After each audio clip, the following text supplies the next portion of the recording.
Catherine, would you like to do the pledge? I pledge allegiance to the flag of the United States of America and to the republic for which it stands, one nation, under God, indivisible, with liberty and justice for all. Thank you. Sean, would you mind doing the invocation? Yes, I can. Let us pray. Father, we just thank you for this wonderful evening, wonderful day. Father, we just pray that you give us the wisdom and open hearts and minds to do the business that we need to do this evening. And Lord, we just thank you for blessing us. In Jesus' name, amen. Amen. Termination of a quorum. You have a quorum, Mr. Chairman. Thank you. And I'd like to welcome Karen and Samuel. You go by Samuel? I go by Eric. Eric, I'm sorry. To the CBRC. Moving forward with the approval of the minutes. Does everyone have a copy of the minutes? We will provide them. Okay. And correct me if I'm wrong, Amanda. I thought you did the invocation on the minutes, so you have Dawn as the person who did the invocation on the last minute. So that was a good catch, and providing that change, I will make the motion that we approve the minutes as it stands with that change made by our chairman. Second. all approved? Opposed? Minutes are approved. Yeah.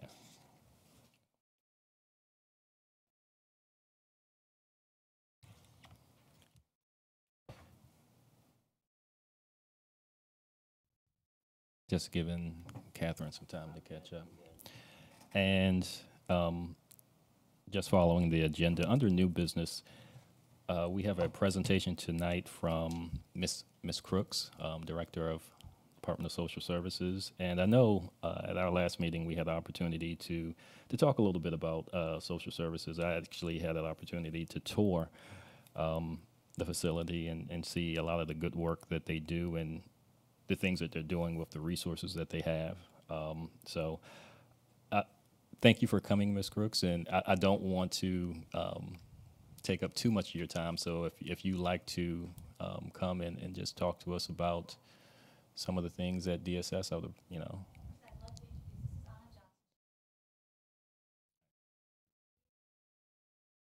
whatever you're most comfortable with. If you want to sit, if you want to stand.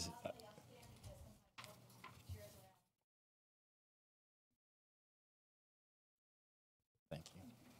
So what Ms. Johnson is passing out to you is a locality profile report.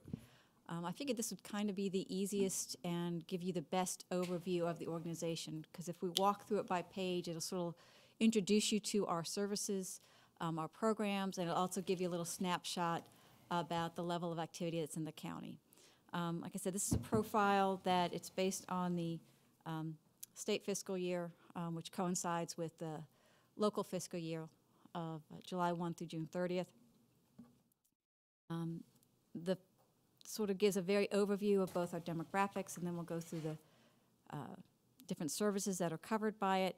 And certainly feel free, if there's a particular question you have about anything, just feel free to interrupt me. Otherwise, I'll just sort of walk through it. And if we have any real detailed, what I don't know, believe me, Ms. Johnson knows 2 times more than I do. So this profile, if you just look at the top, just look down, we are a Class 3 agency. The state divides social services agencies into 3 different classes. Class 1 being the smallest, Class 2 and Class 3. Class 3 is any agency that is both 80 full-time employees or more and has an assistant director. So we are a Class 3. On HR policy, when it says jurisdiction-wide, what that means is that we are fully aligned with the local personnel policies and procedures, and we use them for all recruitment.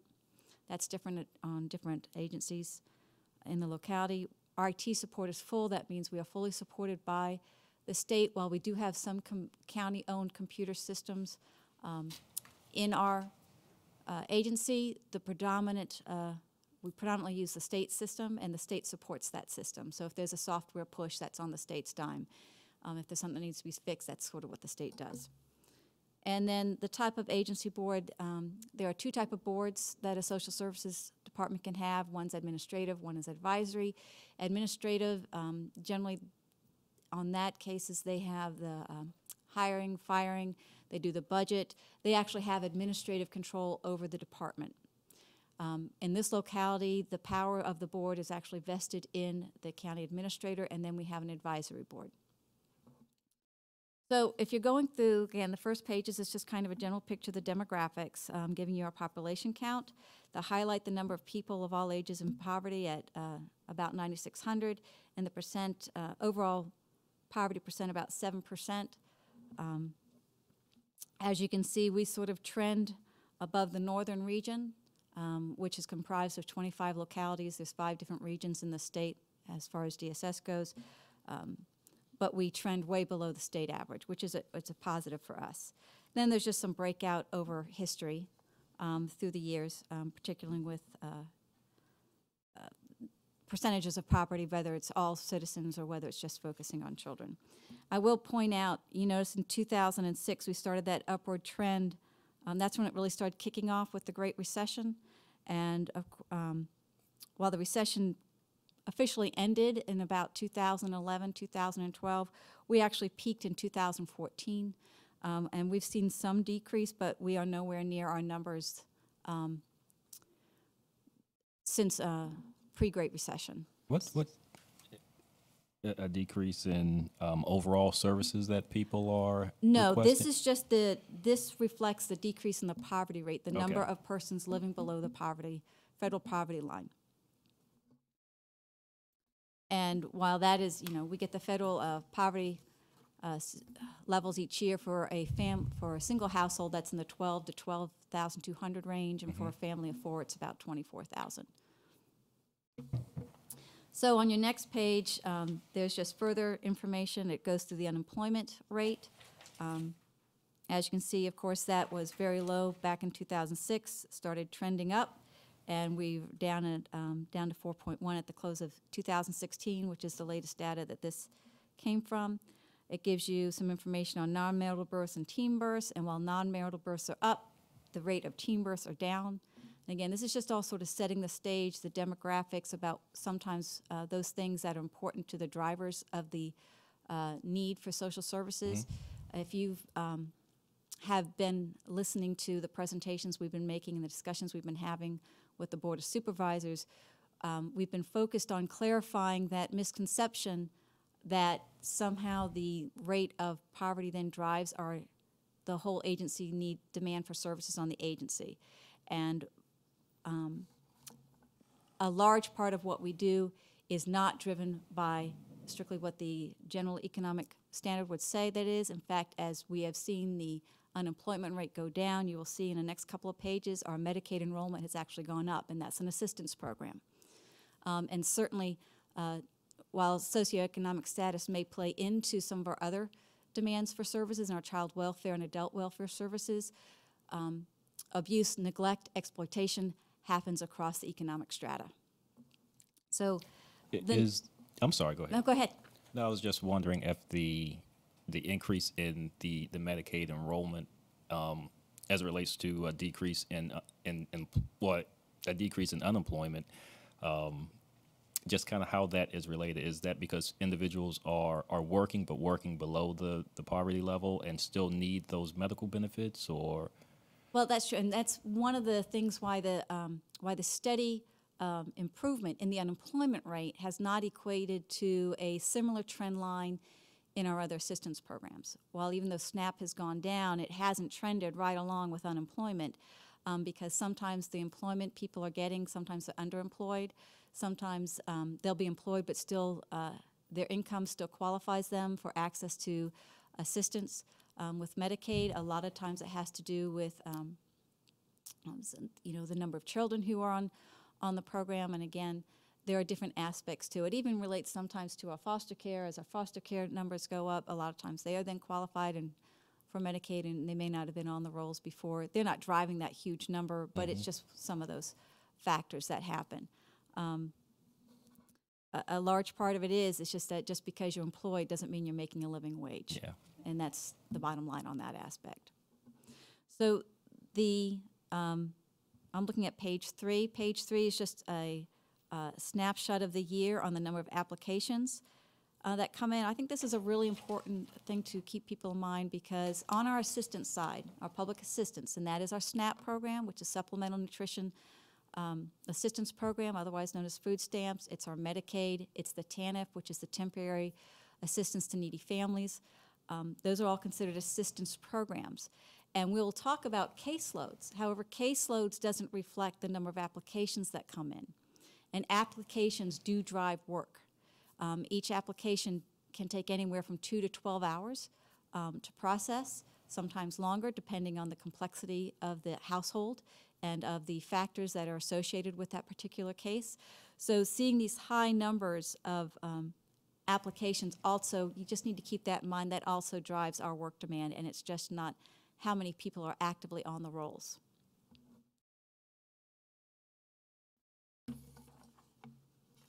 So on page 4, this page focuses mostly on our assistance programs.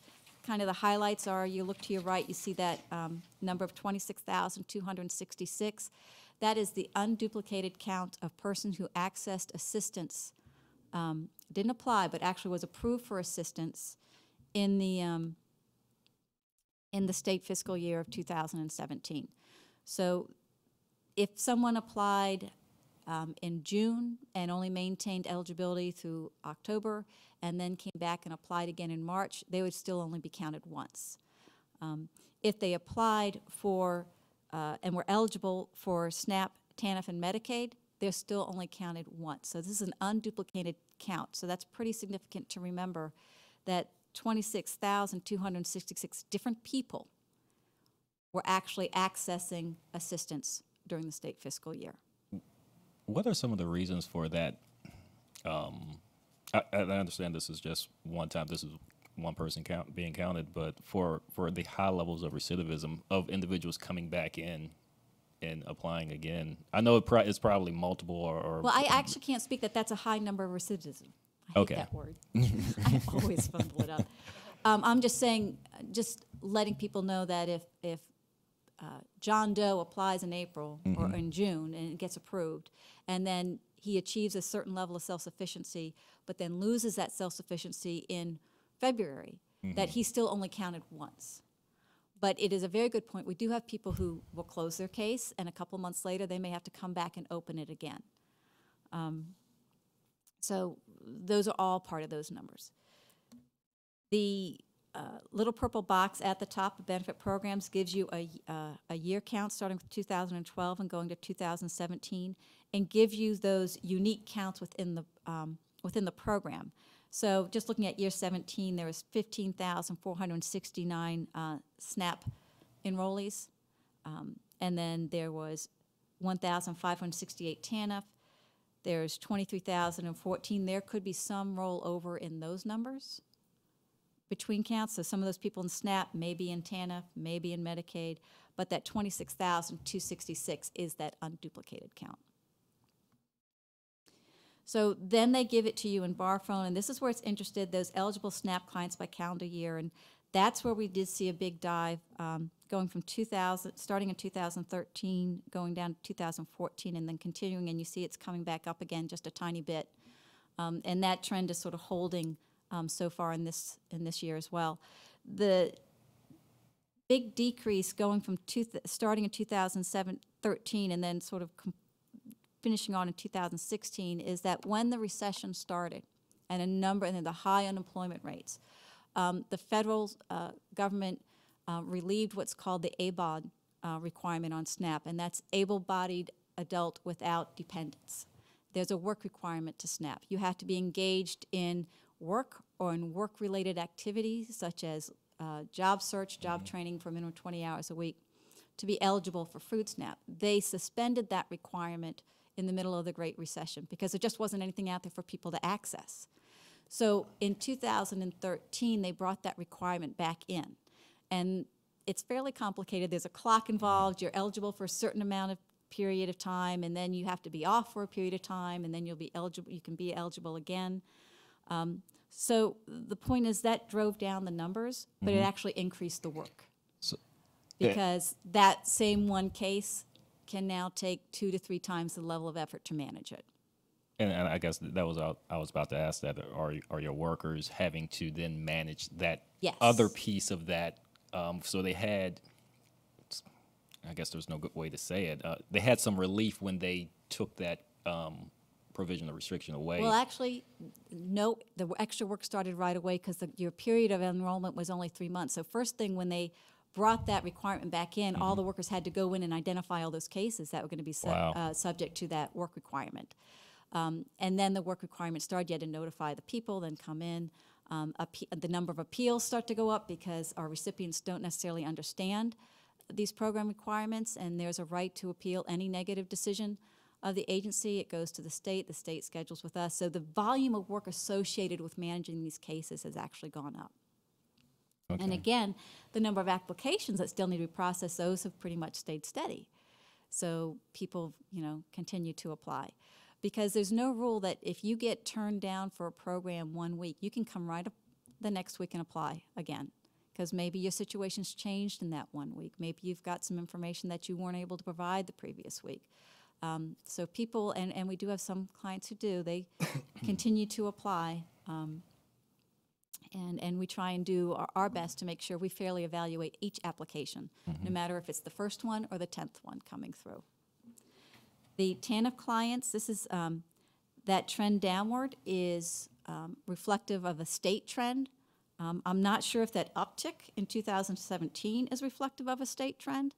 TANF, as I said, that's a Temporary Assistance to Needy Families program.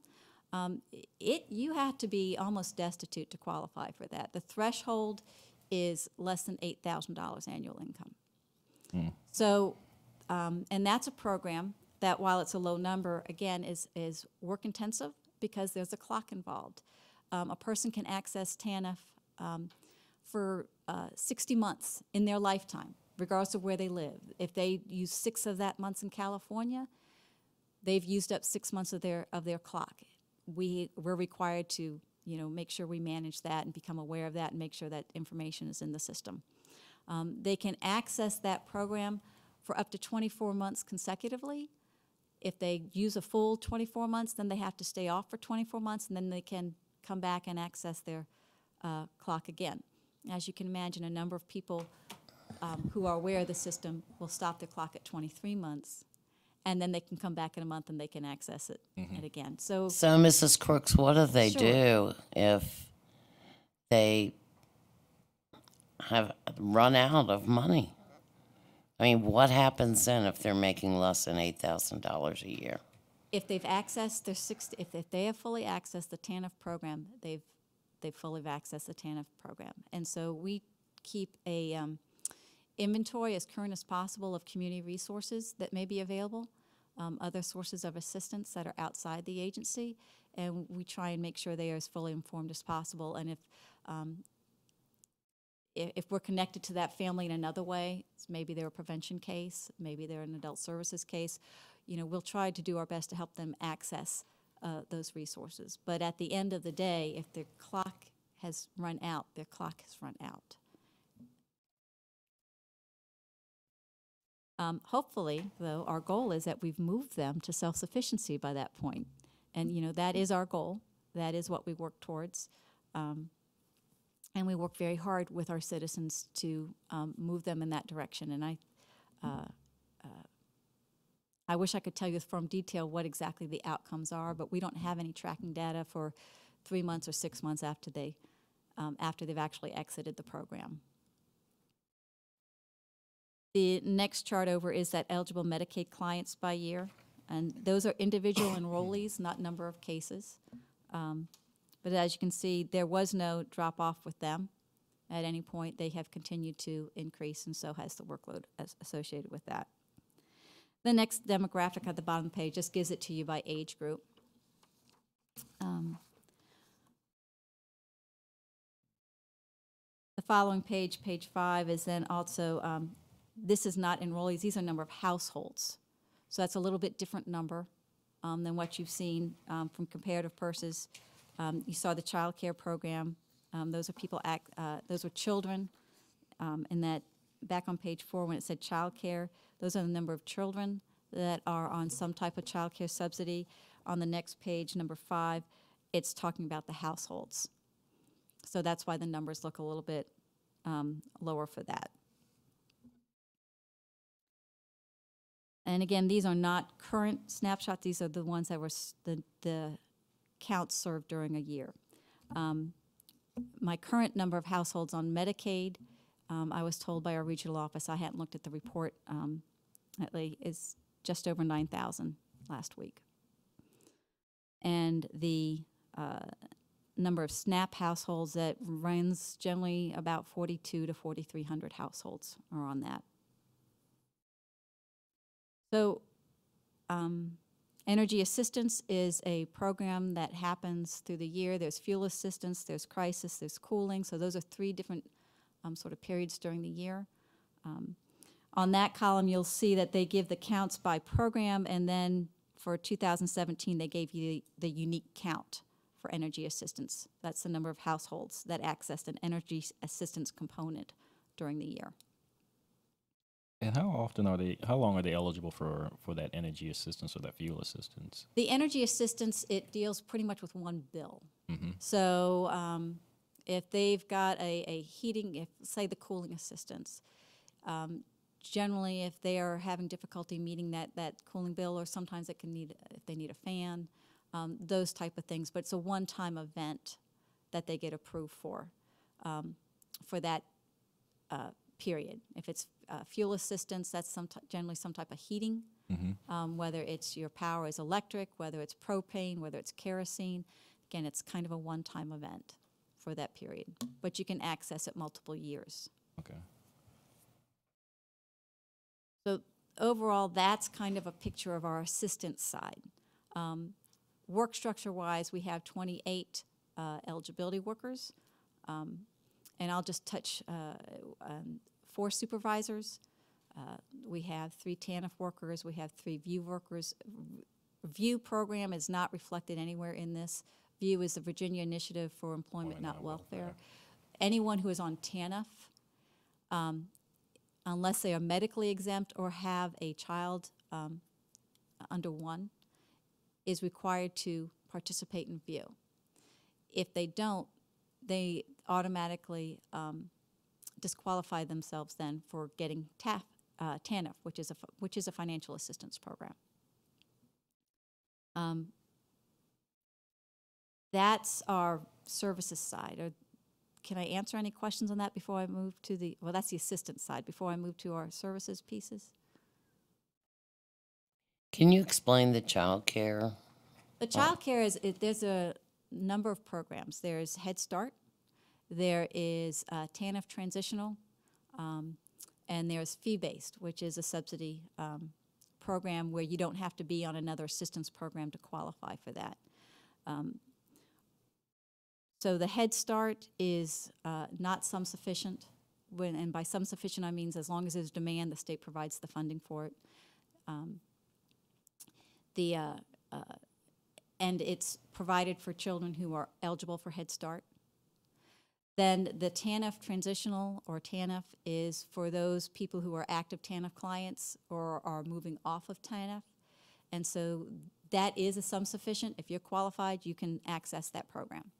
And then there's the fee-based, which is, again, that's income-based on part of the family, and that's got limited slots. In fact, we have a waiting list right now of approximately between 200 and 300 cases that we're trying to draw down on.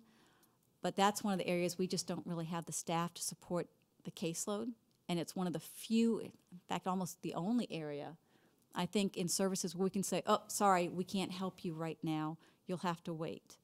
Every other program we have, it's driven by the demand, whether we have sufficient resources or not. So that's the one program, and we do have a backlog of about 2 to 3, a full caseload, a full caseworker position that's waiting to possibly come off those roles. It's also not sum sufficient, so when the state money's not there, there's just no money to provide that subsidy.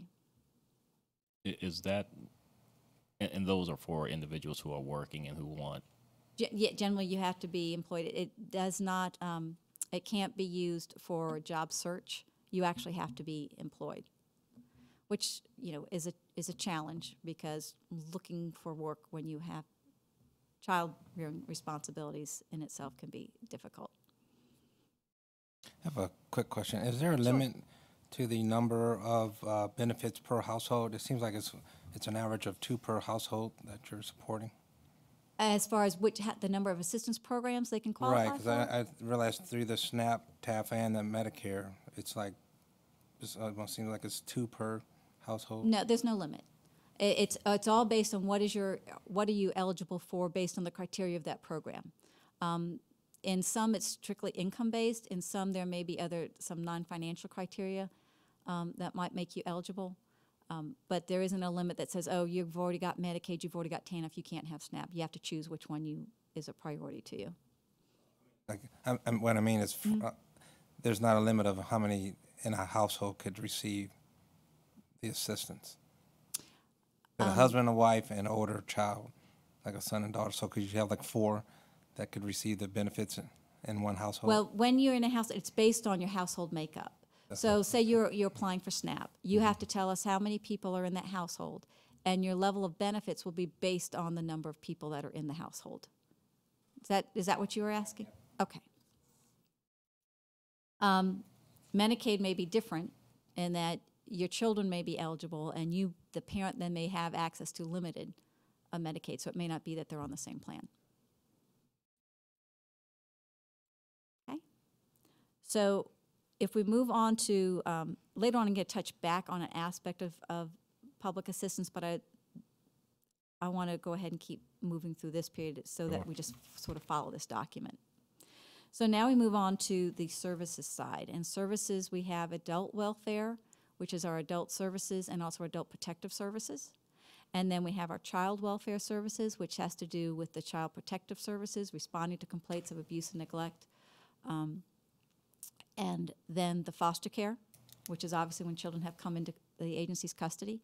And then also prevention, which is or CPS ongoing. And those are cases that can come to us on the front end where these families have been identified as being in need of supportive services. And we can help identify those things that help maintain family stability. Or they're coming to us because we've done a CPS investigation and family assessment, and they've been identified as being at high risk, and then they get on to prevention services that, again, hoping for family stability, and which is our goal. So the first thing is that children in foster care as of September 30th, that's kind of like, you know, when the state does that ADM count of the schools, it's a snapshot on that day. That's what this is. On September 30th of each year, they take account of our children in care. So that number on that day was 115. That number today is 168. It jumped by 5 today. This has been a trend we actually have been seeing for a while. From 2008 to 2011, we were seeing an increase in care, and we're starting to an average of about 125, I believe. And then as an agency, we've really started focusing on both doing better assessments in a CPS investigation and finding and identifying ways to help families stay together safely. And also some more of our prevention programs, such as our family education program and our Village Fathers program, those things that help people keep provide safe, nurturing environments for their children. But we have been overwhelmed, quite frankly, by the different activities in the community with the opioid epidemic sort of leading the way. And since December 2015, each month has either been the same or higher than the previous month. We have not been under 100 children since December 2015. So, how many family service or CPS workers do you have that are concentrating on this? Well, I smile because we've been doing some creative staffing lately. Because we if have you're seeing an increase in numbers, but your pool, I'm assuming your pool of workers has not increased. Well, we had a volunteer services coordinator position become vacant, and we reassigned that to be a family services worker assigned to foster care. We borrowed a worker from prevention and put that worker over there temporarily, and we're moving a position back because we don't want to sacrifice prevention. That's what started our trend to get to the lower numbers. I asked and received permission to have a overhire of 2 family services workers for foster care. And if we get down to 140, we would absorb one of those workers through attrition. If we get down to 120, we would absorb both of those positions. That I made that offer when we were at 152, so we're not trending in the right direction for that. As we were staffed, you know, caseload standards, that's also been an ongoing conversation we've been having with the board and with the county admin, in that child welfare standards established back in the late 90s and sort of revisited again in 2006 was going around between 10 to 12 cases would be an appropriate caseload for a child welfare worker. And we are currently at anywhere between 16 and 20, depending on which caseworker it is. And 3 of those workers have less than 6 months on the job. And but they're doing surprisingly well. We have got a great team over there. We really do. I cannot commend that team enough with the work that they do.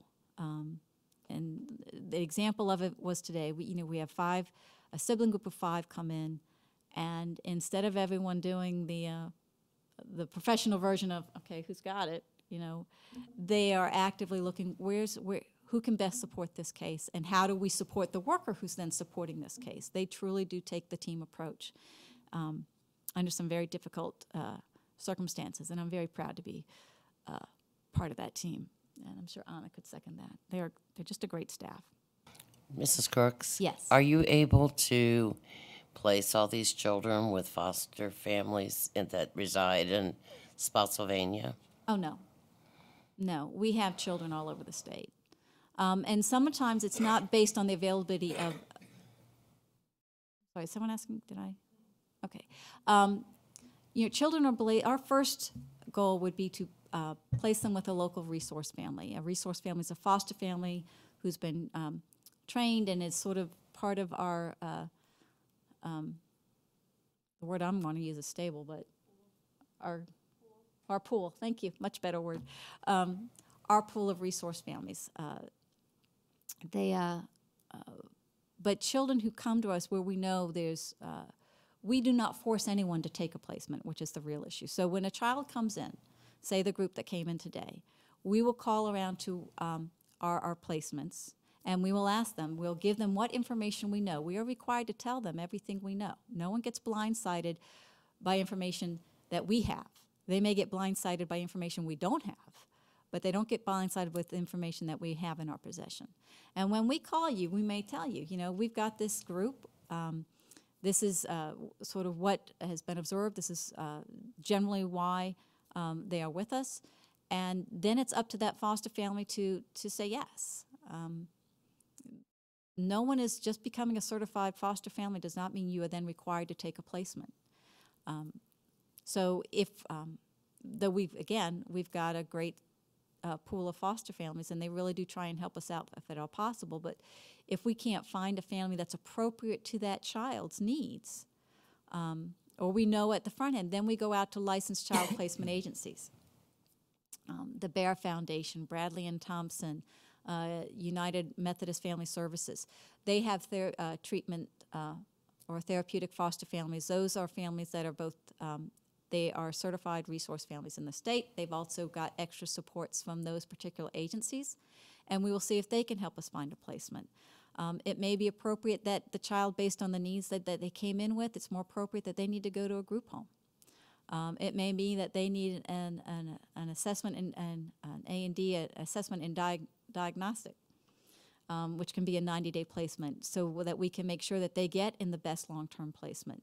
And sometimes, based on what they come with of their own emotional and mental health issues, they may need to be in a residential placement for a while. And if we've got a runner, sometimes it's a locked facility that they need to be at. So we try and find those placements. The next question we usually get asked is, well, what happens if nobody says yes? Because those residential facilities are not required to take our placement. They may not have a bed. They may think the child's needs, as we've described them, don't match what they can support. There could be a variety of reasons. Well, the answer is we have a futon in our office, and if that child, we can't find a placement for a child overnight, we house them in our office. We haven't had to do that in a long time, but we have had to do that. And so in those occasions, we will have 2 staff on duty awake all night, and then we'll provide supervision as well during the day. But the reality is the child is ours, and we are required to make sure they are safe, and we will do so. Long-winded answer to that, but I really always want to give people a full picture of what's going on with those pieces. So I have a quick question. So you Sure. said you requested 2 additional employees. What is the actual number of what you think you may need? You know, that is a tough question because there's nothing I can point to right now as far as this is the official standard, or even this is the accepted standard. The state does not have one.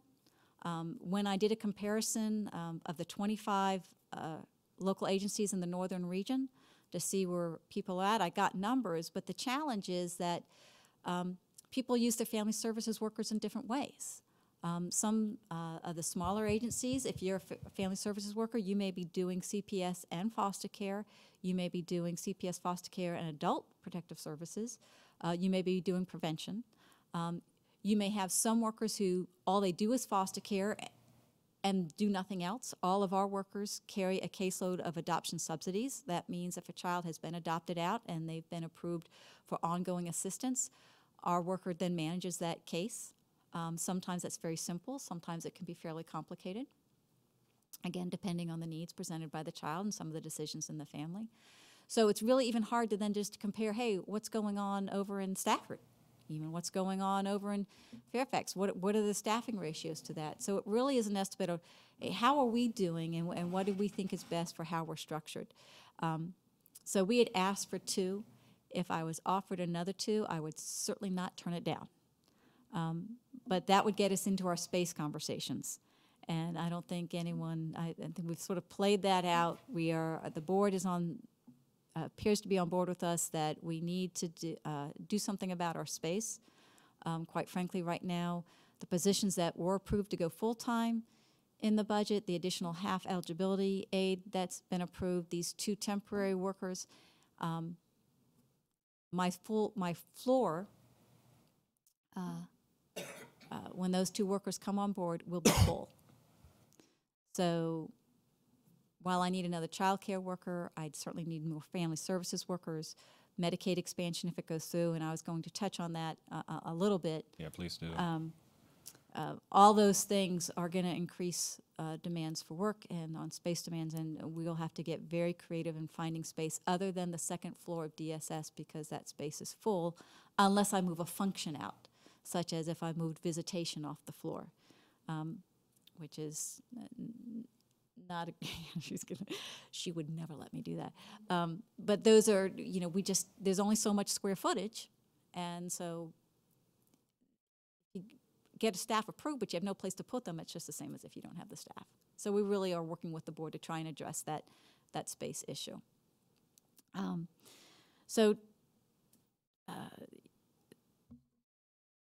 Foster care on that, you know, again, what makes it so complicated is that there's been a realm of additions that have been added on. Foster care isn't just a matter of, hey, finding a family and saying, okay, good, and now we're going to see what we can do to, we'll let you know when they're ready to go home. There's a whole lot of work that goes on in between, dealing with our service providers, lining up appropriate resources, the visitations with the child, the meetings that you have with a whole nother process called CSA, which again I wasn't really going to touch on this evening, but just know there's a whole lot of reports. There's the court time, there's the home visitation time, there's a treatment providing time that all adds to that work, let alone trying to build a relationship with that foster care child so that you can identify the strengths and needs and make sure that the resources and service planning is appropriate for the best outcomes for that individual child, and not applying a cookie stamp, a cookie cutter service plan that may miss some very important elements for that child's well-being. We have our Child Protective Services Unit. Children in CPS referrals last year totaled just over 1,500. We have been, it was 1,700 about the year before. Right now we're tracking to be at or above the 1,500 number. I don't know if you've looked at that number any more recently than what we have done.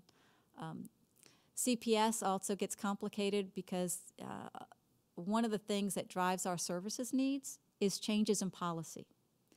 For example, the state changed the policy that now any CPS complaint involving a child under 2 is what's called an R1 response. The responses are in 3 things. They're R1, R2, R3. R1 means you need to be eyes on the child within 24 hours.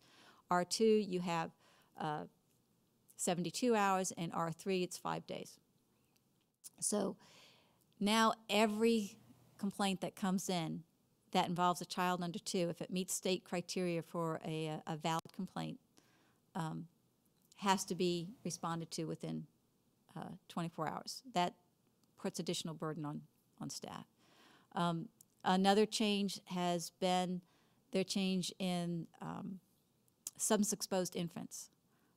Before, the child had to manifest some negative outcomes before it would become a CPS complaint, even if they had tested positive for exposure. And now the fact that they just test positive for exposure, correct me if I'm getting this wrong, it's an automatic referral, and obviously that's a child under 2. So you've got 2 things that are sort of playing it up. So those are the type of, so it's not just the numbers that are out there, it's how policy drives our requirements. So CPS is interesting in that you respond to either as an investigation or a family assessment. You know, we try and keep these relationships as open and receptive as possible because our goal is not to punish people, our goal is to stabilize that family and to make sure the child's safe. So we try and do it as the most open approach as we can. We also strictly, you know, there are a lot of policy elements we adhere to, and we are very careful to make sure we follow policy. Someone who has a seat, we have 45 days to close out a case. That is, again, it used to be that if you took a little longer to do it, it didn't really close out right, you know, tightly, okay.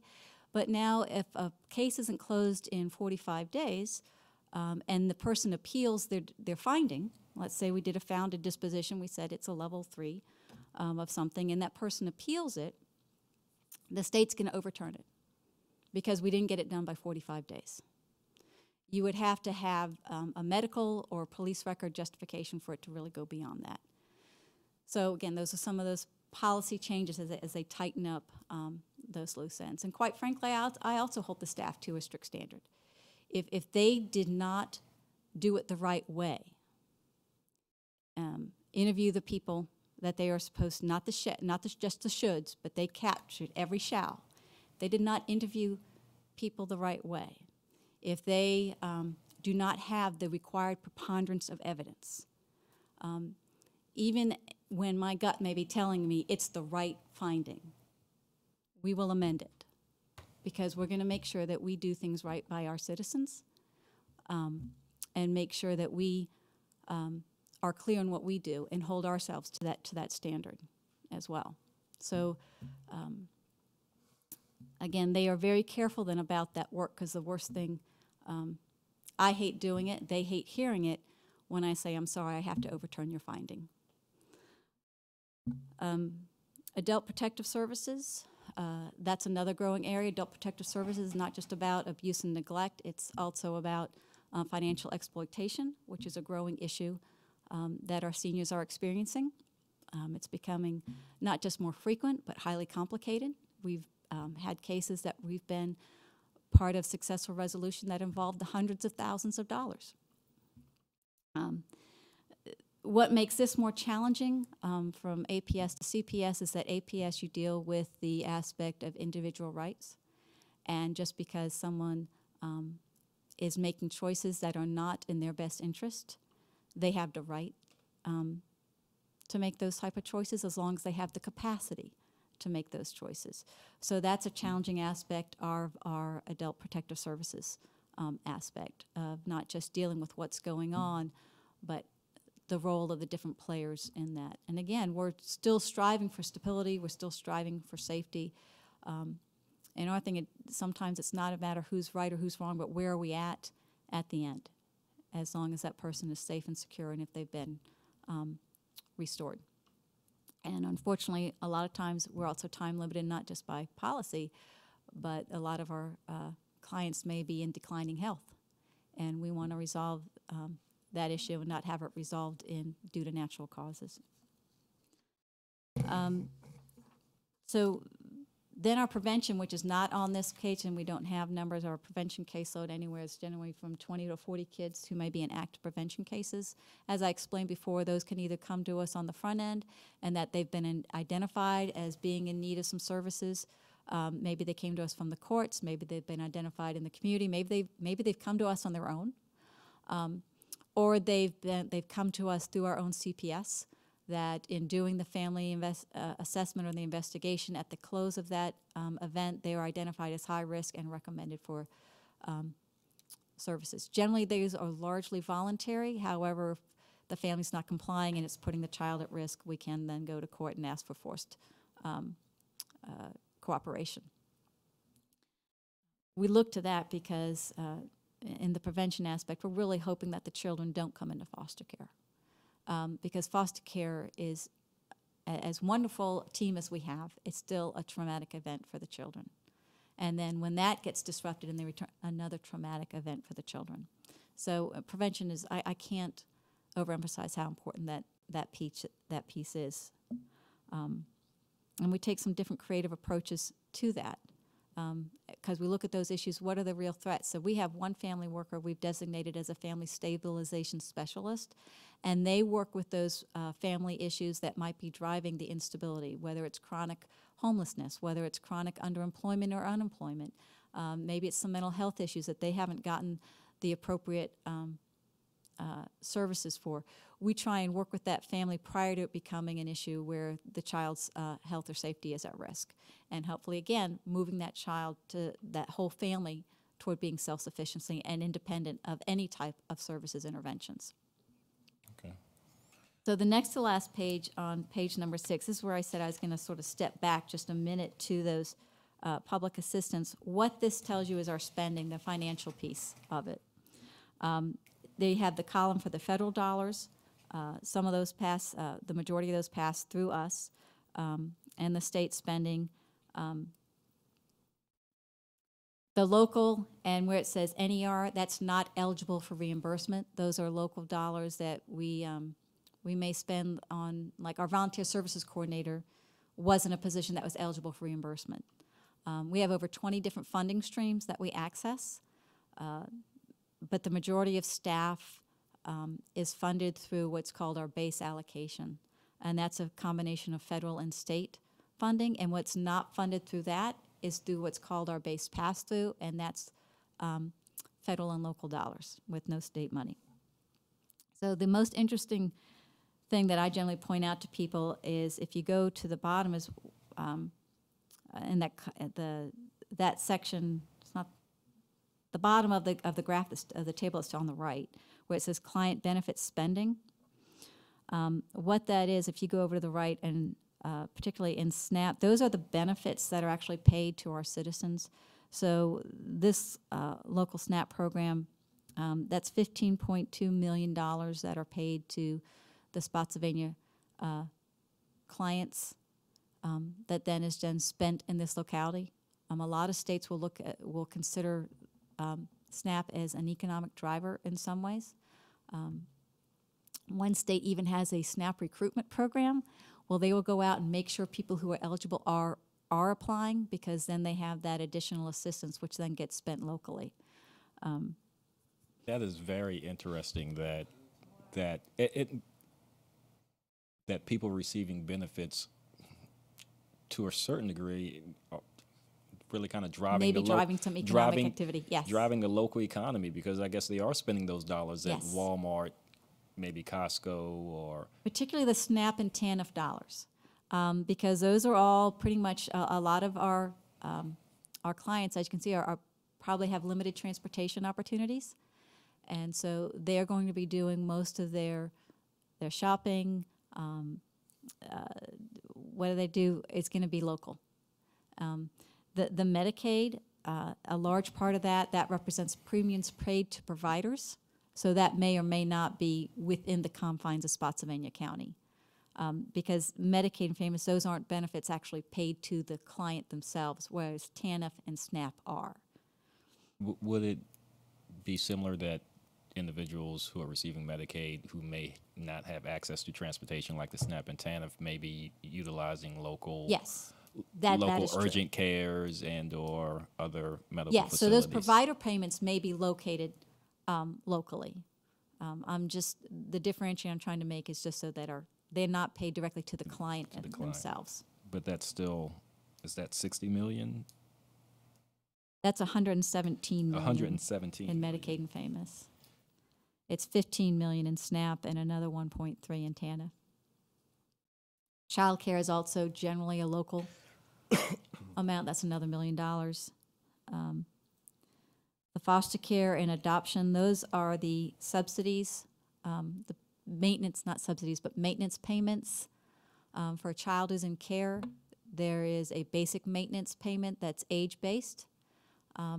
And it ranges anywhere from $400 to the maximum amount for children who are 13 and older is $700 a month.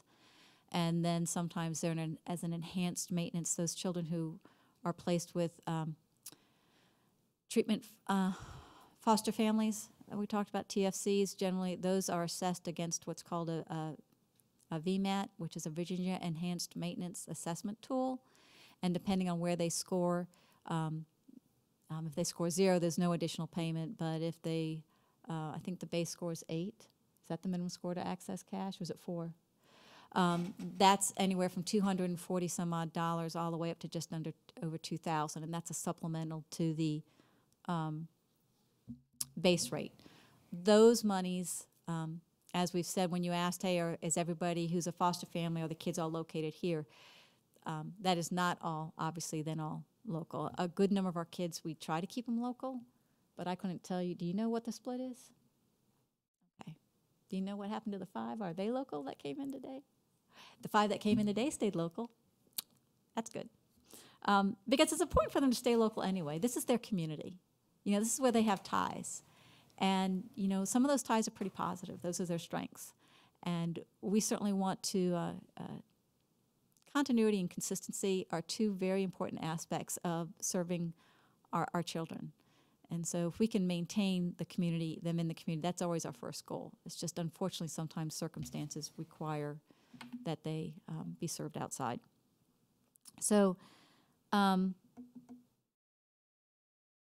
that's sort of, I just wanted to highlight that piece, because I think that's something a lot of people generally are not aware of, is that the level of benefits that are associated with our clients in Spotsylvania County, and sort of what it does, again, can be seen as an economic driver, and at least one other state does do that. I haven't surveyed all the states. I just know this one because I was reading some articles about it. But, you know, sort of with that then, we didn't talk about CSA. That's a whole nother topic. CSA is Comprehensive Services Act.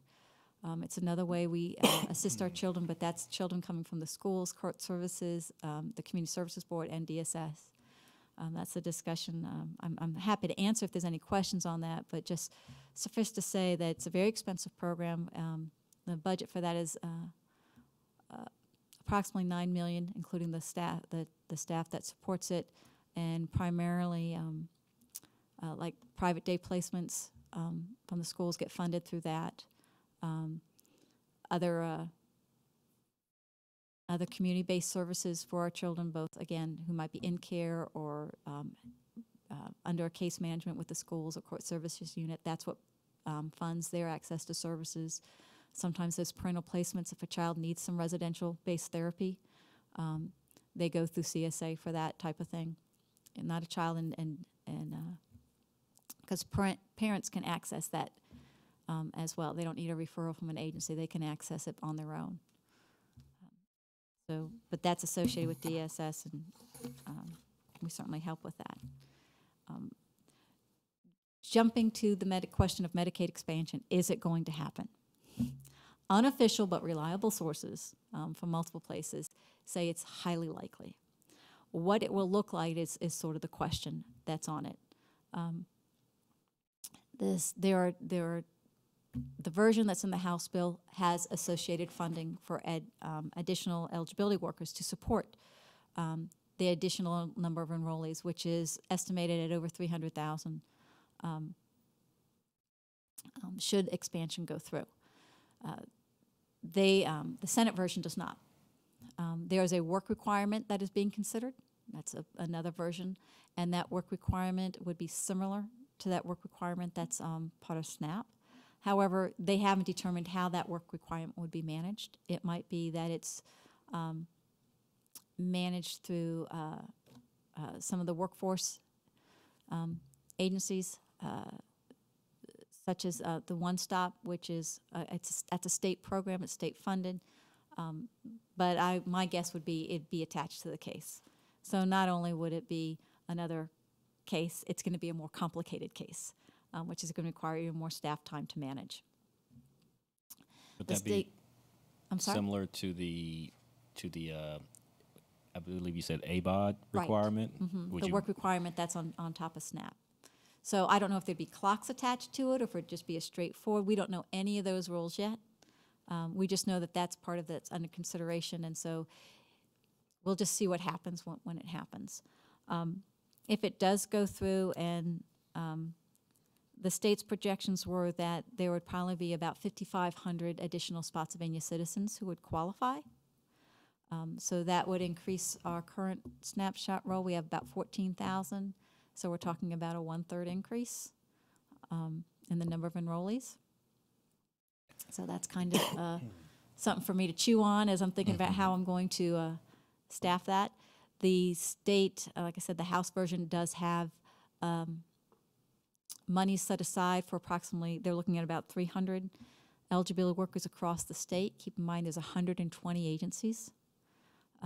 So 300, while it sounds like a big number, doesn't go that far. We're not sure how they will allocate those out, if there'll be a straight percentage basis or if there'll be some other factors that are in mind. There are some things that I would like them to take into consideration.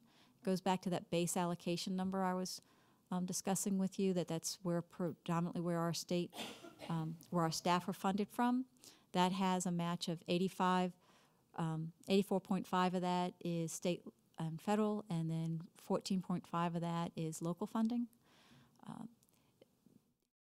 That formula for distribution of those funds is over 15 years old. It hasn't been overhauled, and so as different communities has experienced different rates of growth, the funding hasn't always matched that growth in caseload. So I am hoping that that will be part of the discussion as they decide how to determine that money, just not on the new, on the incremental anticipated Medicaid, but what do the caseload look like right now? We have been, we were favorably positioned when they added some eligibility worker funded 3 years ago. We got a good portion of it compared to some other localities. And then when the family services workers monies got added last year, we also compared favorably because we're so far in the hole. So there was a little bit of catch up, at that point, but there's still, when I look at the numbers, I go, there's a long way to go. I guess the question would be, if you had them, where would you put them to? I've got some discussions coming that I've already got mapped out of things that we will work on it. But if we will have to do something, because if we don't have them, we will not be able to meet that. I didn't even talk about performance targets. I will tell you, at one time, you're aware when Obamacare went into effect in October 2013, the state chose that time to migrate to a new system that didn't function well its first 2 months, and we quickly had a backlog of, and all the focus turned to processing these applications, and Medicaid has to be renewed once a year. We weren't looking at the renewals. That was a statewide event. And our overdue renewals climbed to a high of 1,775 in March of 2015.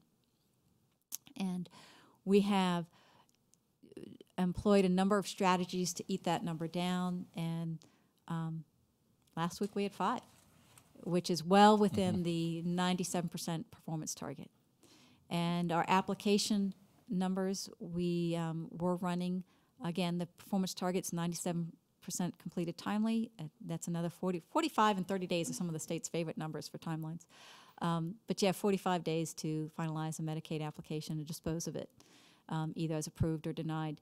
And, you know, we were running more, 20% of our cases were not getting done timely. And for the last 4 weeks, we've been under 10%, which means I'm within 1 or 2 points of being timely. And I credit that to the really hard work of the staff. But we've done that through a variety of ways. We have 4 mandatory Saturdays a year, and we call those our catch-up days. So we just identify the area we're behind most, and on that mandatory Saturday, everybody works on the same thing. And then they go back to their individual caseloads the following week. And it's sort of like a leapfrog thing. But it's been an effective tool, and it's something that we can do within existing space and within existing funds. So I'm hoping we can drop that soon, because the last thing I like to tell people is you have to come in on a day that you should be able to spend with your family. So with that, I think I've addressed everything I want to just put out there. So as you can mention, you sort of got the glazed look most people get after I've discussed DSS for a while, which is why these conversations can go on. I'm passionate about the work, because I'm passionate about both the clients that we serve and the people I work with who serve them. So I could go on for a while, but right now I'd just like to respond to see if there's anything I missed and information you're anticipating, or if there's any questions I can either provide answer for you now or provide and follow up. May I have the floor, Chair? First of all, thank you. That presentation was fabulous. I've sat through a lot of presentations, and I may have looked glazed, but I hung on every word because I learned a lot. It reminded me a lot of working with our social workers in the school system when we worked with McKinney-Vento, when you said prevention. You're trying to prevent, and then you had all of these layers that you deal with. So I learned a lot, and I really appreciate how in-depth you went. I was curious, do you get grant money? Are you able to apply for grants and utilize the Well, grant some of our writer? funding streams are classified as grants. Okay. The Promoting Safe and Stable Families, is a Yeah. grant. So there are some aspects of our funding we have to apply for Okay. each year. But there are additional grants outside of that that as a local government entity we could apply for. If you had a grant writer. Well, if we had possibly a grant writer and then space to do something with those, because a lot of grants tend to say they don't fund staff, they'll fund operations and services. My staff are maxed out. Oh, yeah. Which I is, believe so that. it's a limit. There are just things that would be really good things to do, Right. but Oh, there's we have no- to make sure yeah. we're doing what we have to do Right. well I before was we just take on those things that that would was be just a nice to question do. from that funding Right. page when I was looking at your, of course, your federal, state, and local.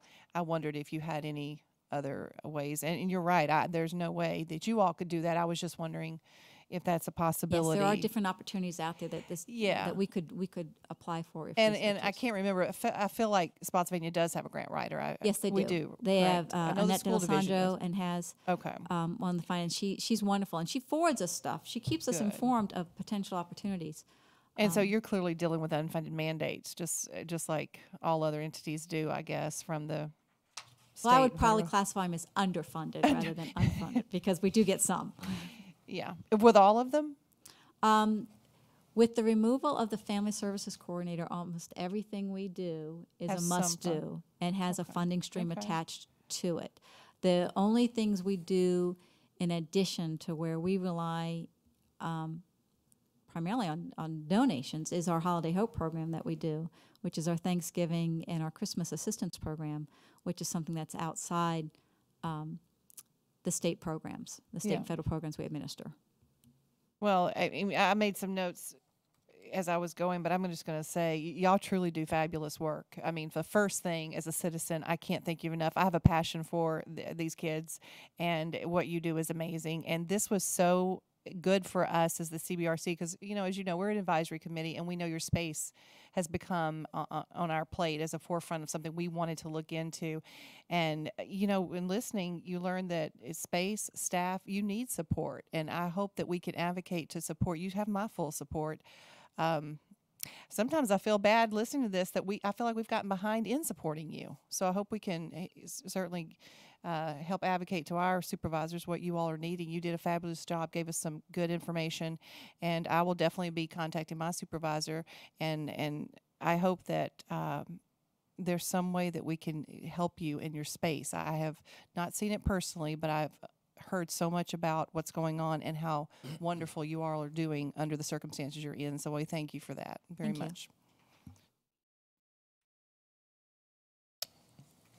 much. Is there anyone else that? I want to make sure I understand. So the Board of Supervisor is helping you with space?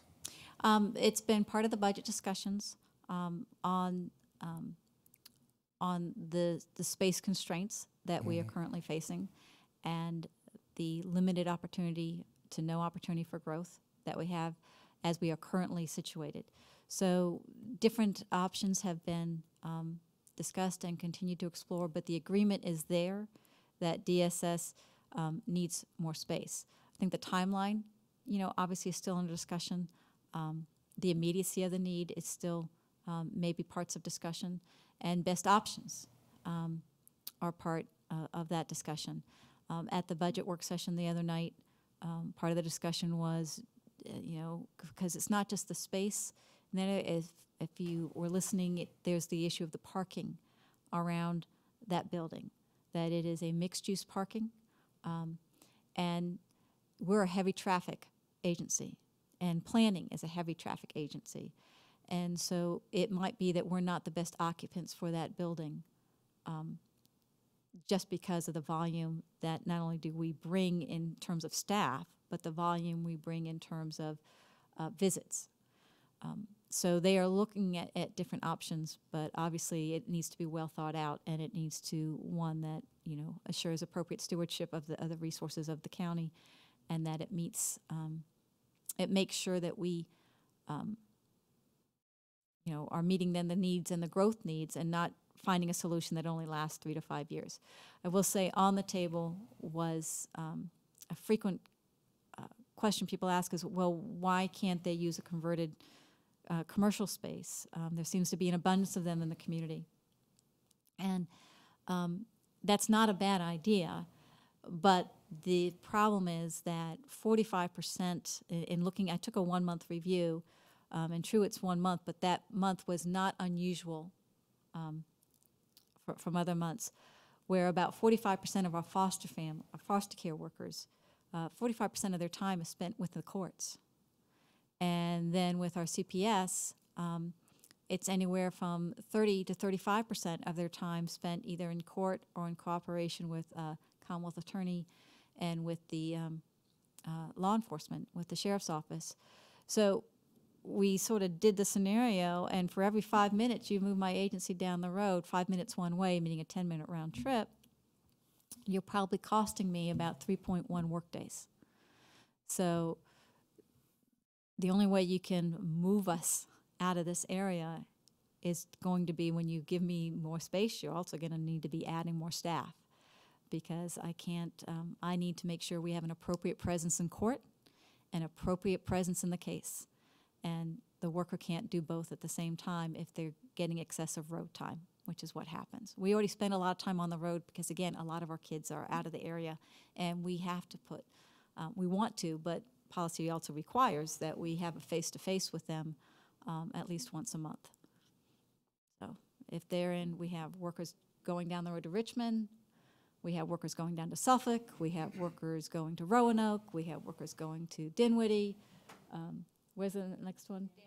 Danville, you know, so we know the state.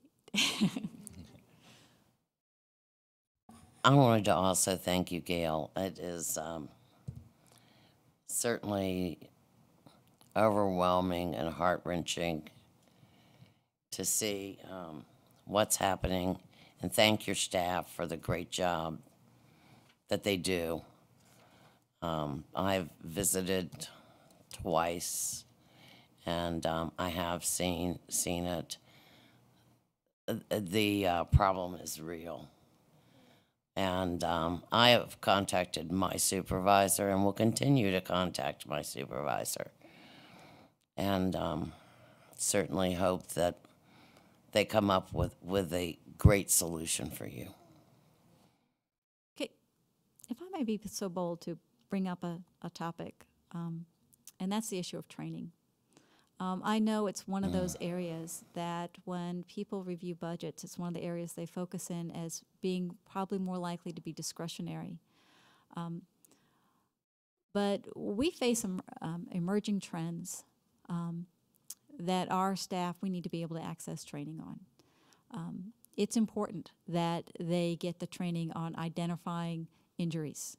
It's important that they understand families in dealing with generational substance abuse, and those type of things that just don't get taught in all the classroom training that a foster care worker may have to go to, or a CPS worker may have to go to, or even eligibility worker may go to. There are mandatory classroom trainings that every single position has to attend within either the first 3 months, 12 months, and sometimes, and then ongoing afterwards. They're all different, but every position has, almost every position has those requirements. But then there are things that we identify that would be really important for our clients, for our staff to be trained in. And there are events that the executive team, which on paper people may go, well, that's a conference, but these are direct things that are impacting state policy, which then is going to either directly impact my funding, or it's going to impact the work that I have to do, and the work system, and the way we do our work, and the systems we can access. And so I would just ask that when as a body that the issue of training is looked at, is that I can't speak for all departments, but I'm going to say that I'm pretty sure that they're on the same thing, that when we identify those trainings, it's because we need to make the best use of our staff. And that's making sure that they are appropriately educated and appropriately trained. And I don't have the time nor the inclination to send my staff to things that are extraneous and not directly related to their job, and are more for their a social aspect or as a reward than it is for the job. When we select trainings and we identify those things, and the things that I attend is to make the agency better. It's to make the community better. And I would just ask, as you review budgets and go forward, that that be a filter that you use, and keep that in mind. Yes, great point. Sarah. Yeah, actually, that's an excellent point. As a teacher, we've seen our training pretty much disappear. So I am right there with you with the training. In fact, some of the ones you even mentioned, it'd be great for teachers to also be able to recognize those injuries and things on our students, and be able to let you know that this is something that we've seen. Could you come and talk to this child? But yeah, I agree. Training is very, very important, especially in your line of work where you're dealing with children and adults, and ours too. So yeah, I agree. Training, we definitely need it. All right, thank you. I would just clarify, I think if I heard you correctly, what you're saying too is training that is advantageous to us right here in Spotsylvania County as well. Oh, yes. It makes sure that that we're not taking training time that not going to bring it back home and be able to implement Right. something. I mean, the trainings we go to are directly applicable to the work that they do. And the events that we attend, such as there is a CSA conference coming up, there is a league conference coming up, which I will be attending, and there are board meetings. These are unique in that they directly feed into the policy. That base allocation I was referring to, which is a major source of funding, the league is participatory in determining that allocation as far as that formula. And so there's a direct correlation to whether we have a voice there and what we see happening in Spotsylvania County. So again, I just ask you to remind that I think I speak for almost every director when I do say when we put training in there, again, it's to make our staff better, to make our community better, and not self-serving in any way. Well, I want to thank you, and just, is there anyone, Samuel or Teresa? Well, I just want to thank you and applaud you and your staff. I too have visited and just amazed with the work that you do, Ms. Crooks, and the work that you do in our community serving the people who need it the most. To me, that's really important. So again, I want to thank you. I want to thank your staff. And just thank you for your time here tonight, for sharing that. It was eye-opening to me, even though I visited, the agency a month or so ago, and from what everyone else has said,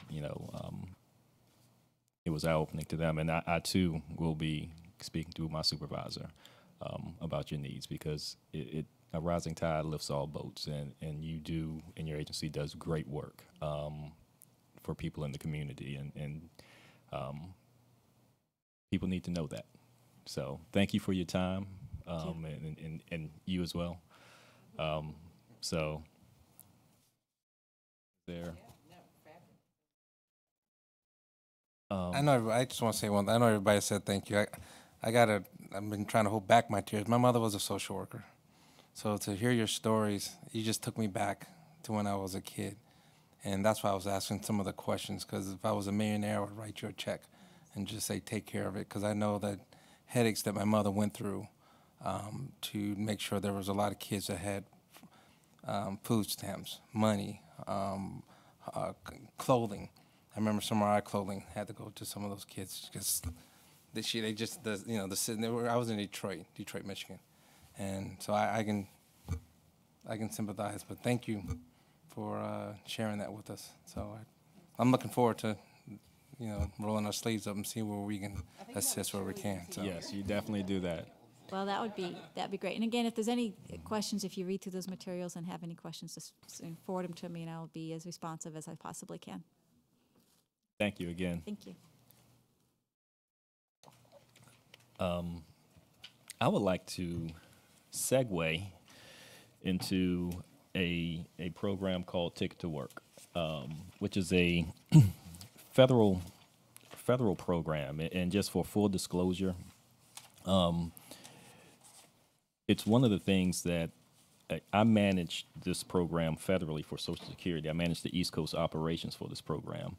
So I know it fairly well. And in speaking with Gail, it kind of brought back some of those things. And so I've given, hopefully everyone has handouts, about this program. And I'm just going to kind of touch base on it a little bit, because I think, given what she said, and when you really look at our community and you look at the organizations that serve our community, they do great work.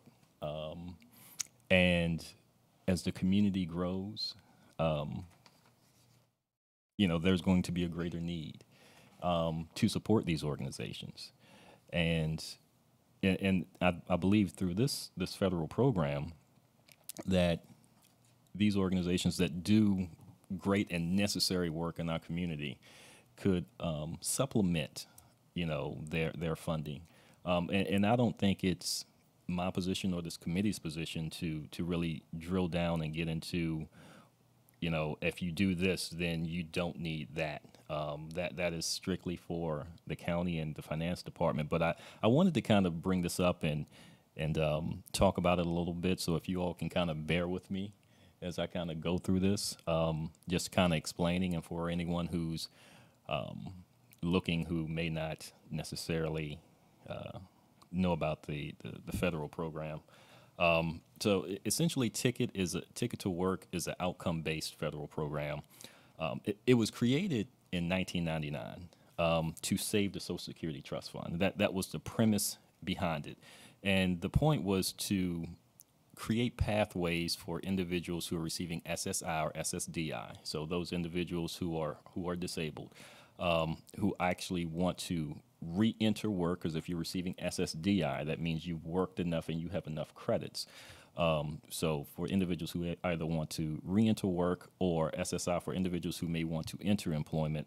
And so what we did at SSA was utilize community organizations who are often already doing this work. And because it's a federal program, like federal programs, sometimes they can be complex and complicated, and the rules and regs and how you engage in them, people say, you know what, it's too much of a headache. And it's an outcome-based program, which means that organizations do not pull down federal dollars until individuals are working at a certain level. And so if you're an organization, a community organization, the first thing you say is, I may not have the resources funding-wise to be able to implement this and wait for federal dollars to come back to me. And so that was one of the things that we addressed kind of in crafting that. But again, community organizations are often already doing this work, but they're just not getting paid for it. And so if you can create a way for those organizations to engage, then they can serve individuals through this program. So wanted to kind of talk about that a little bit. And in doing so, in one of the handouts, forgive me, I'm kind of shifting through my papers, there is a 2018 payments at a glance. I don't know if you all have that on the back.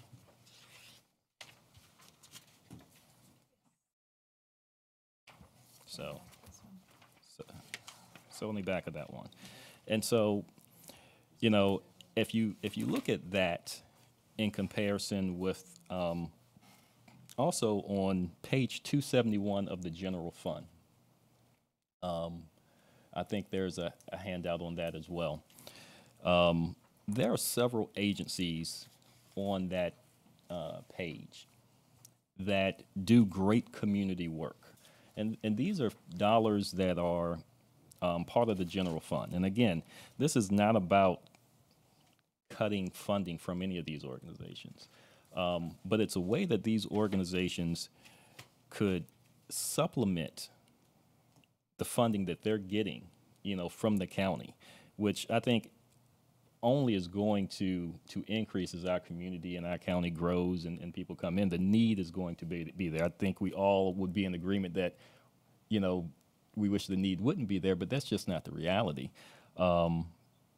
So when you look at the 2018 payments at a glance, that's roughly a breakdown of what an organization or agency can receive per individual if they're meeting certain milestones and work requirements. And these are federal dollars that are being pulled down.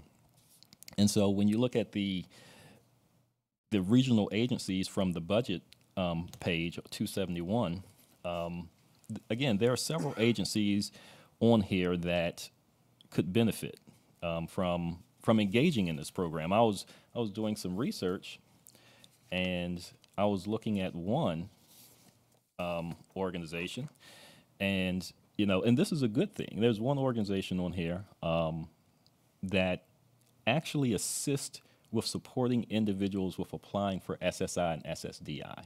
And they have an employment program where they try to help individuals go to work. That should be an organization that should be engaged in this federal program. To me, it just makes sense. There's other ones on here that also, assist with employment and financial literacy and budgeting. Those organizations should be engaged. I ran a proof of concept with a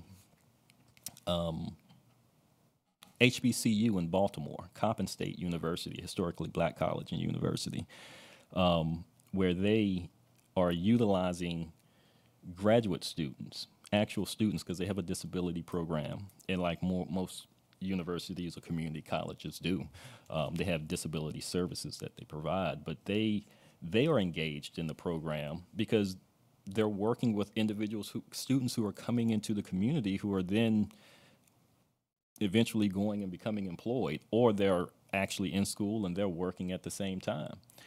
So they're able to generate revenue. And so just as a thought, when I'm looking at these organizations, I think if these organizations engaged in this federal program, it could be a real savings, or actually true savings, out of the general fund. And I know at the last meeting that the CBRC presented at, Supervisor Yakubowski had mentioned specifically about trying to find savings in the general fund, or at least recommendations or opportunities for savings out of the general fund. And I think this is one. And again, there are creative ways in which this federal program can be implemented. There are, again, a lot of organizations don't have the ability to implement this program up front. And so one of the things that we did as well was crafted what we call an administrative EN model, where a handful of organizations throughout the country who do this work very well and who have been doing this and who have, for lack of a better term, the blessing of SSA, that those organizations, through non-bonding partnerships, can partner with these community organizations. And that's what I spent much of my time doing on the East Coast, is helping these organizations implement these models into their daily work operations. But they can partner with organizations who then can provide the know-how, the knowledge, the background, because you have to be federally cleared to engage in these programs. While the organizations, because a lot of times when you get at the community level, organizations are usually good at doing what they do. And when you kind of get out of their wheelhouse, it becomes like, I don't want to necessarily do that. I know how to work with my clients, and we're good at that. And so SSA created the model to say, do what you're good at. Let another organization create an agreement with you where you can minimize, drastically your upfront costs, and you can just do the work and then pull down that revenue, because you're often already doing the work anyway. Organizations, community organizations are stretched. They wear different hats, so although it may not be their model, they're helping people find jobs. They're helping people in employment. They're doing all of these things. And so it's a way for them to generate revenue, pull down those federal dollars, again. And I really do think when you look at page 271 out of the general fund, I've identified at least 4 organizations on here that could potentially benefit from engaging in this program. And again, by no means am I saying these organizations should have their funding cut. I'm saying they can, and Mary can maybe speak to this, I think there's a process in which community organizations request funding. So it's strictly their prerogative if they choose to request additional funding, or level funding, or whatever amount that they want. But this is a way that they could generate that revenue, and potentially create a savings out of the general fund. Because if they're more self-sufficient, just like individuals, then the less services and things they need from the community. And so I think it's a great model, and it's a proven model and this is a national program. It's really in its infancy when you think about federal programs. The legislation was enacted in 1999. And so when you think about a federal program that is roughly 19 years old. That's a very young program, but it's proven, and organizations are doing well once they understand the rules and understand how to work within the federal program. So I just wanted to kind of talk about that, and happy to have feedback from anyone. I know it's somewhat complex. I don't know how often or how much you all have had a chance to really look at all of the materials. But I wanted to kind of put that out there because I think it's a great opportunity to help community organizations continue to do their work and potentially have some relief in the general fund.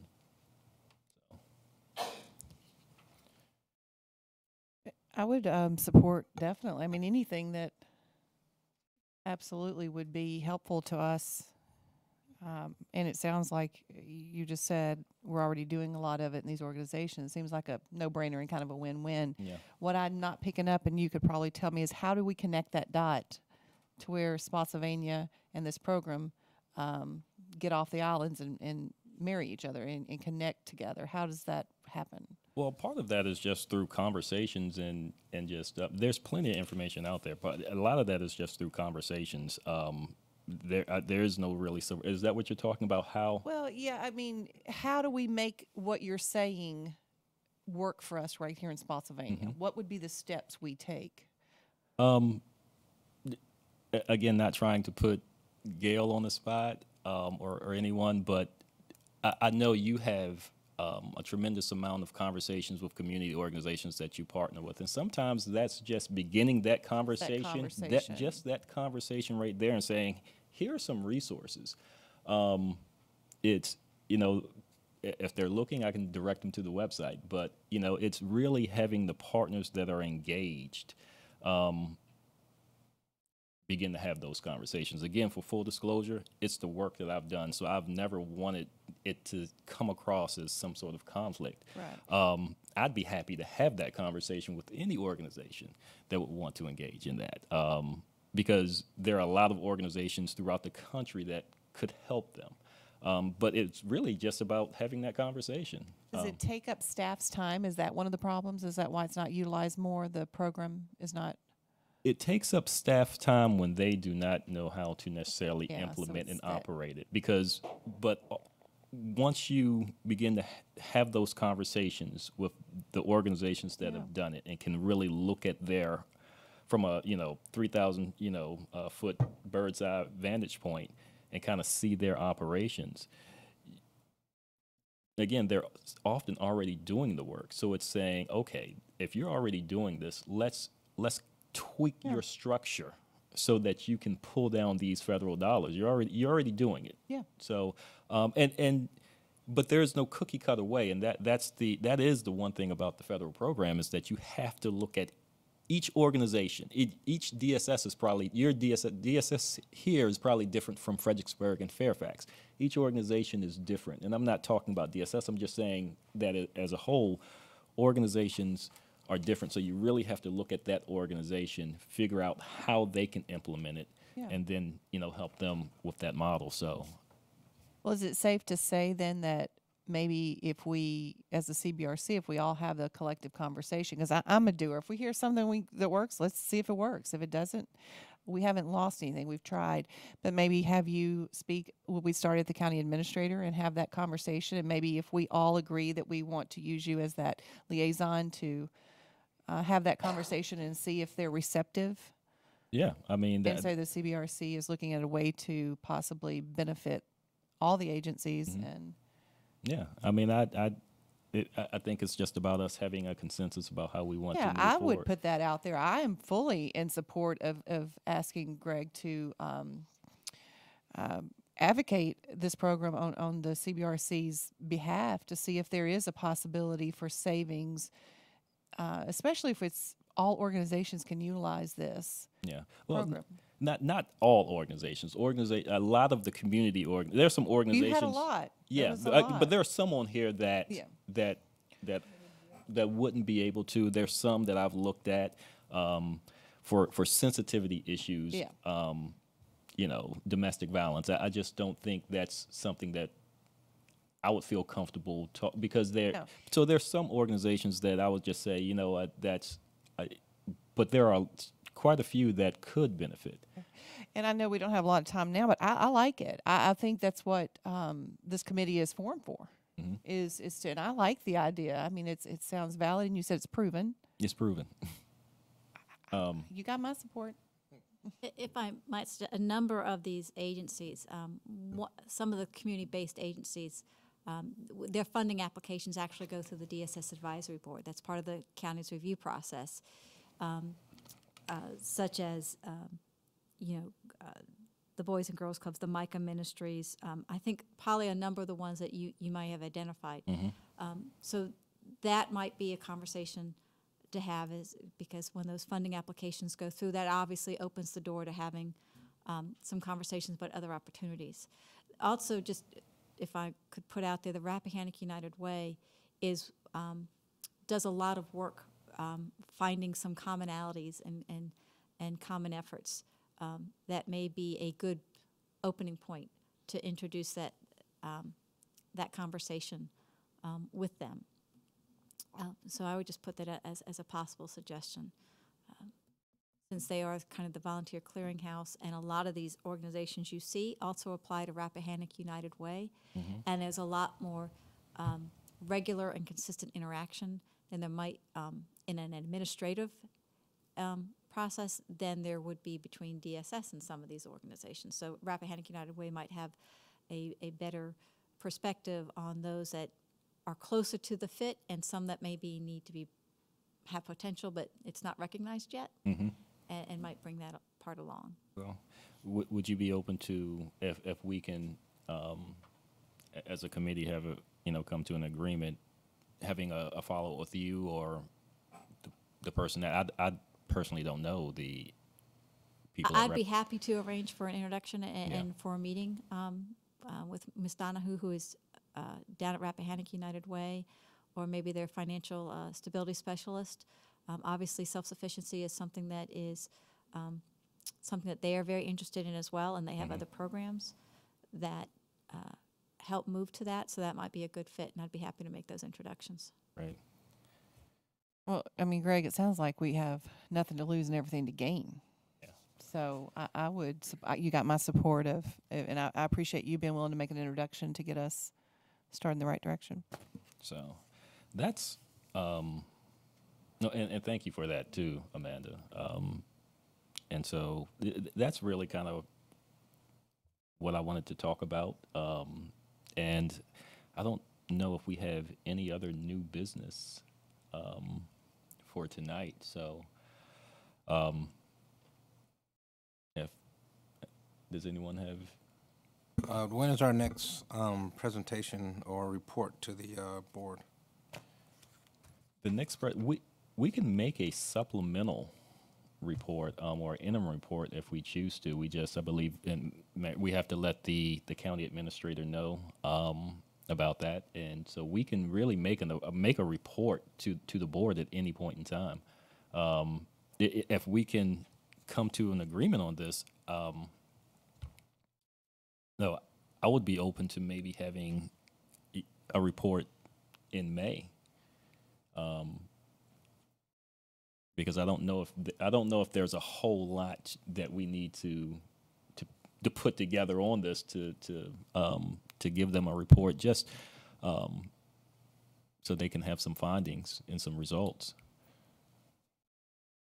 Yeah, the only reason I was asking, because especially with something like this, if we were able to come up with a, I know it's not a cookie cutter type process, but if we can have some type of flow chart type of a skeleton of that individual organizations can at least work with, something to start with. Yeah. Because like from someone like me, don't have a clue of what you're talking about, but if I had a summary and then this is how I can walk the dog if I had an organization that may be potential, it doesn't have to have everything in it, but at least, help me to begin the conversation. Yes. Because I hear you say, start the conversation. Who do I talk to, or why am I even talking to them? And once I do start talking, what is step 1, 2, and 3? Yeah, and one of the things that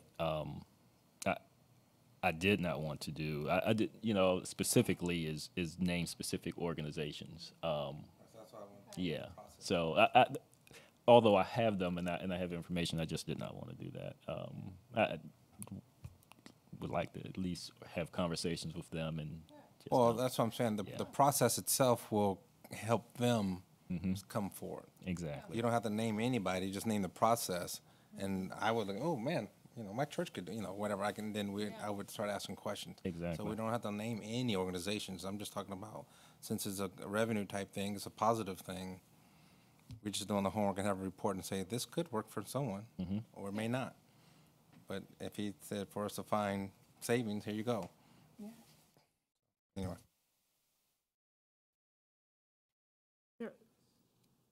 The main report is the annual budget review report. But you're right, Greg, you can make supplemental reports as you see fit. I will point out to you that according to the most recent approval of bylaws, once the budget cycle is done, which the board just adopted the budget last week, the bylaws say the start of the committee activity shall begin in May. So the next you should begin to start, and that shall include determining a general schedule of your regular meetings, establishing some framework, and addressing the projects that you want to address. And so I would suggest maybe that be the next step, is to figure out the next steps, and maybe that be their first report back to the board, is here's what we have decided we're going to do over the next few months. But that's just my suggestion. That certainly, it's up to you all, however you want to handle that. It actually says the committee shall develop an overall plan of action for the ensuing budget cycle and present the plan to the county, to the board and the county administration. So I think that's probably the first step, is where do you go from here? Okay. I'm just writing some notes. Thank you, Mary. No problem. Yeah, and I think that guidance was helpful too, working for the bylaws as well, making sure we're covering that.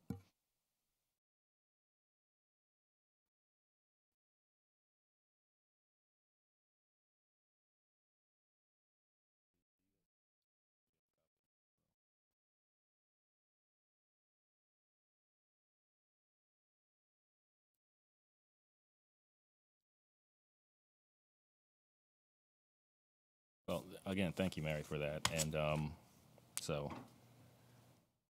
if there aren't any more, I think we have. Do we have a clear direction of where we want to go now? Kind of based off of what Mary says. So,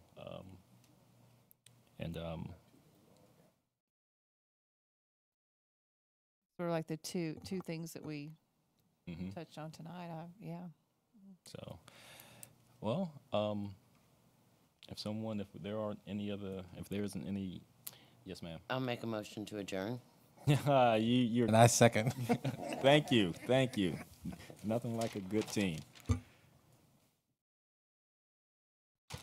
Meeting adjourned.